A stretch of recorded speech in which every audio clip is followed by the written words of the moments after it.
What's up, YouTube? All right. Yeah, I'm smiling today, boy. I'm smiling. You can't see that. I'm smiling today. All right. So, why am I doing this outside? Well, a lot of work's being done around the house, so it's really noisy. We're getting floors replaced, so there's a lot of banging. And before that, they were working on our bathroom. Yeah, so it was a lot of sawing and construction, just basically construction. So yeah, I'm running out of places to actually record these videos. So here I am outside on the porch of my house.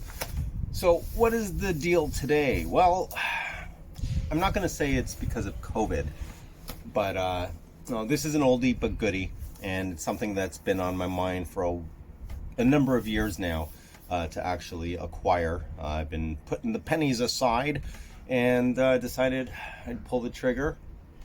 Happy birthday to me as of tomorrow. So what did I end up grabbing? Well, let's see what's inside the box. Whoa. I gotta reset the controls on this thing. Alright, let's see what's inside the smiley face Amazon box. And actually, this is actually on sale on Amazon. At least it's on sale in regards to the other camera stores that I've seen the price. Basically, this was $5.49 Canadian, $5.49, I don't know, some weird like 81 cents Canadian. So yeah, if you are looking for a DFA 100 2.8 WR macro lens, then yeah, I would suggest heading over to Amazon. They are an official retailer, and grab one, because it's a really good price. Really good price. And I was not expecting it to be this small for some reason. Alright, let's see. Let's see. Oh, inside the box you've got your warranty card,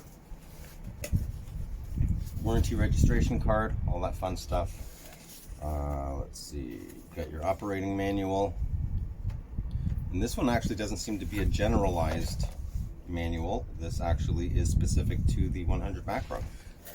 Usually they have a thing, it's like, Pentax lenses, and then just has a whole generalization thing.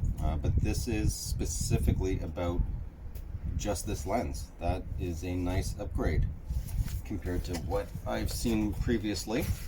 And what is this? This is, oh, the warning thing of make sure you read the manual before you use the lens. I guess they gotta cover themselves, right? Alright, anyway, enough with that. Put that down.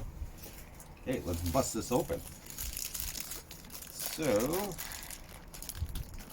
oh, no, it's not completely sealed. Alright, there we go. Okay. Yeah. Well, I think if you have permanent marker, you can just write your name there so you know the lens belongs to you.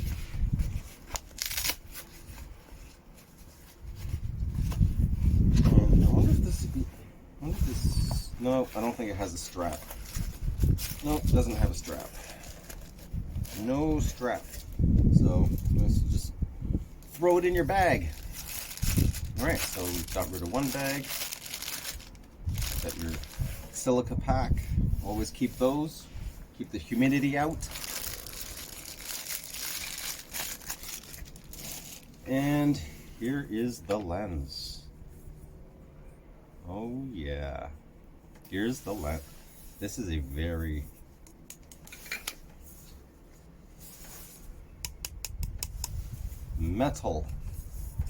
very metal lens. And the hood is a solid hood, so there's no throwing on a circular polarizer or anything. There's no little window to pull out so you can rotate the filter. So this is a very dedicated macro lens. Construction is very, very nice. Completely and utterly metal. Completely metal. And it has no markings on the front element whatsoever. So what is the actual Okay, 49 millimeter. So if you want to use a filter, it's a 49 millimeter filter that you would need to use. And as we all know, it is screw driven. Has a nice round aperture blade. Don't even know if you can see that. There we go.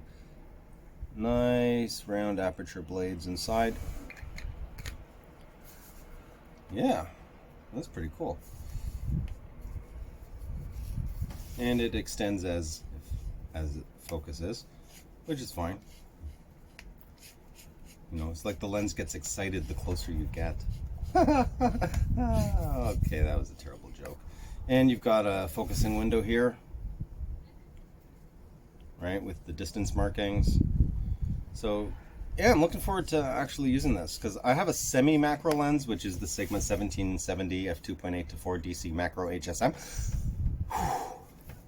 Oh man, that lens is a really long name. Yeah, so my usual technique when doing macro, the box almost fell over, is I believe it's a 2.7 macro.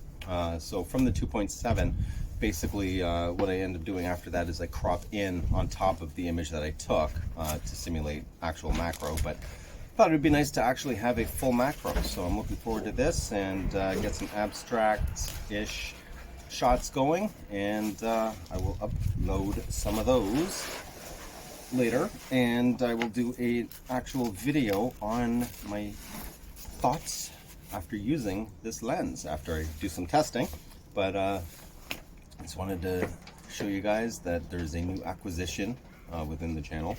So I am planning on doing a DA Star 1650 PLM proper, actual review, my thoughts and whatnot after using it for a while. Someone had actually asked me to do a 18135 versus 1650 PLM, being out and about and actually shooting just regularly to see if there's any difference. It actually made me start thinking, which one of those lenses is actually a better walk around, just all-purpose general lens? Then I started thinking, well, the 1650 PLM actually allows autofocus in video, whereas the 18135 does not.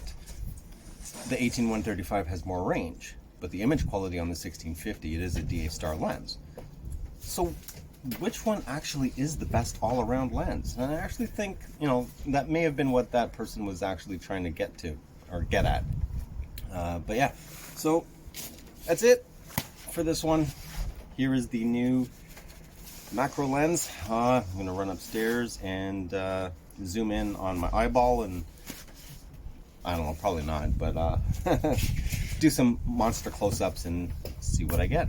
Anyway, if you liked the video, leave a like. If you haven't already, please do subscribe, helps me out. If you have any questions or comments, leave them down below. If you want to support the channel, I'll leave that information at the bottom of the description, and I will also link to the Amazon store in regards to grabbing this lens if it is something you've been interested in, because right now the price is really good and they seem to be running out fast. When I ordered this, there were only 4 left. 1, 2, 3, 4. Yeah, so I think now there should only be 3 left. So let's see who gets the next 3. All right, that's it for me. I'll catch you guys on the next one. I'm out.